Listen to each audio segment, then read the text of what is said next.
係新聞時間，1號戒備信號會至少維持到下晝6點。強烈熱帶風暴譚美集結喺香港東南大約650公里，預料向西移動，時速大約18公里，橫過南海中北部。天文台話，譚美今日日間大部分時間同本港保持大約600公里以上嘅距離。喺譚美同東北季候風嘅共同影響之下，本港離岸及高地間中吹強風，但係由於主要吹偏北風，受到地形屏蔽影響，今日日間本港普遍風力唔會顯著增強。1號戒備信號會至少維持到下晝6點。之後係咪有需要發出3號強風信號，就視乎譚美嘅距離同本地風力變化。譚美係會逐漸移向海南島以南海域，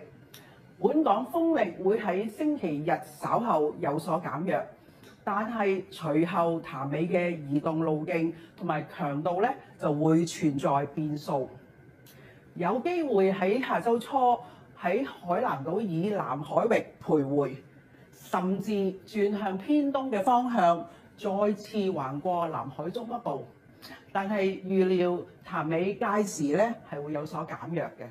並且係同本港保持相當距離。